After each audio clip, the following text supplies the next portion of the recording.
This is Standing Watch. And now, Evangelist Norbert Link. Greetings, everyone. The rate of President Trump's property, private property, in Florida, with the obvious attempt to prevent him from running again in 2024, is failing, has backfired. The Sun wrote on August 9, Trump's former Vice President Mike Pence ripped the FBI, saying the raid undermines public confidence in the country's justice system. No former president of the United States has ever been subject to a raid of their personal residence in American history. The appearance of continued partisanship by the Justice Department must be addressed. Attorney General Garland must give a full accounting to the American people as to why this action was taken, and he must do so immediately. Republicans and political conservative contenders for the White House, like Mike Pence, were quick to give their full support to Donald Trump. The political and presumably illegal action of the Justice Department and the FBI has backfired and might constitute the biggest debacle for the Biden administration, much bigger than the Afghanistan catastrophe. It doesn't appear that Biden and the Democrats will be able to recover from these devastating developments. Pence was not the only one, of course, repping the FBI and the heavily armed agents. And all those who were responsible for this raid, which was done under the pretext of discovering classified documents, but which in fact has been described as an unconstitutional fishing expedition. Those who voiced their concern and disgust were Marco Rubio, Ron DeSantis, Kevin McCarthy, Lindsey Graham, Glenn Beck, and many, many others, including Democrats, including independents, including many retired FBI agents who were highly critical and offended by this action. Trump responded, according to Newsmax, dated August 9, saying, President Joe Biden knew all about Monday's raid at Mar-a-Lago, just as he surely knew all about son Hunter Biden's business deals. As the article points out, Biden denied any prior knowledge of the raid.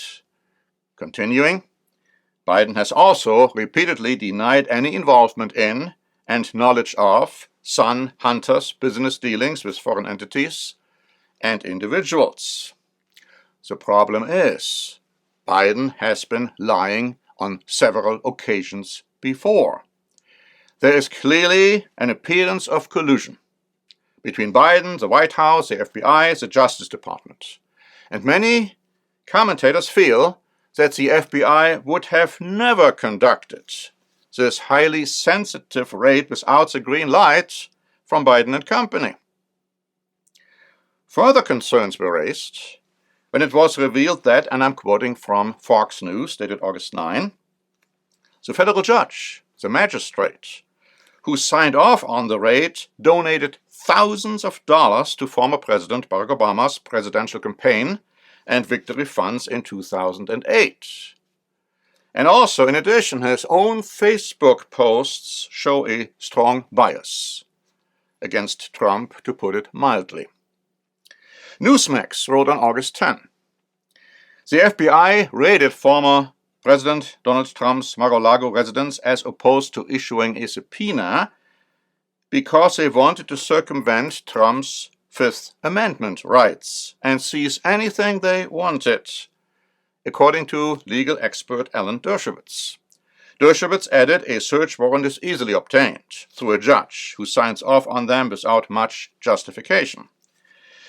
Dershowitz's remarks appear to stamp out allegations from the likes of Nancy Pelosi, who suggested the FBI must have had justification to raid Trump's private residence.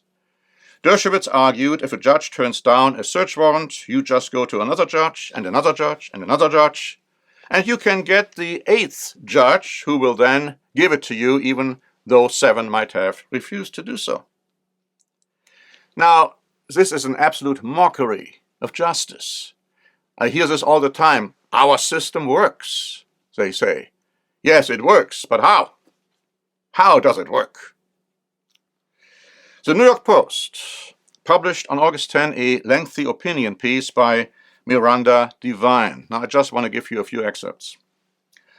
Half the country, polls show, believes the FBI has become the Democrats' personal Gestapo. And I have read articles comparing the FBI with the Nazi stormtroopers. For the feds to claim they suddenly care about classified documents is a joke anyhow. They would have to care about Adam Schiff constantly leaking classified information and lying that Hunter's laptop was Russian disinformation. They would have to care about Hillary Clinton's private server and missing emails. She destroyed thousands upon thousands of emails. Was there ever a raid on her personal property? Goes on to say, they would have to care that former FBI Director James Comey lied to officials and disclosed classified information. They would have to care about Hunter's laptop and the identity of the big guy, of course, meaning Joe Biden, when he was the vice president at the time. There are many more allegations against the conduct of the FBI, including the concern that, and now I'm quoting from the New York Post, dated August 9, FBI agents and DOJ lawyers conducting the search could have planted stuff because they would not allow Trump's attorneys inside the building to observe the operation, which lasted more than 9 hours. So they had to stand outside in the heat, couldn't go in the house with air conditioning. And they actually broke into a safe of Donald Trump. The safe was empty. And then they went through the personal belongings of Melania, looking for documents there in her bedroom. But what did all of this do? Just the opposite from what those behind the raid apparently hoped to accomplish. The New York Post wrote on August 10, Trump told the Republican Study Committee he has made up his mind about his long-teased run and enjoyed encouragement from them to get the decision out sooner rather than later. The Republican Party is bigger and stronger than ever before because of Donald Trump's leadership, insisted the study committee chairman. Representative Jim Banks joined others in saying that what happened at Mar-a-Lago unifies Republicans in our outrage. If anything, what the left and the corrupt Biden administration has done will only backfire on them as they see that the American people stand with President Trump. The House GOP is fighting back. We stand united in outrage against the Biden White House and the Justice Department, and we stand with President Trump, he said. And it will backfire indeed. In a sense, nothing better could have happened to Trump. Now, we don't want to say that the Democrats, those who are behind these terrible actions, will not try to do anything they can to knock Trump out of the race.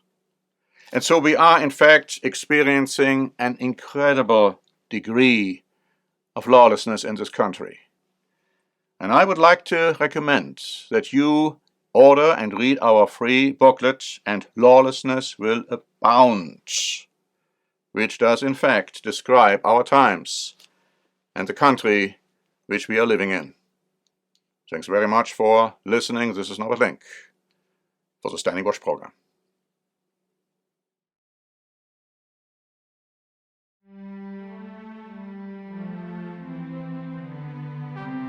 Standing Watch is a presentation by The Church of the Eternal God, P.O. Box 270519, San Diego, California 92198. More information is also available at our website, eternalgod.org.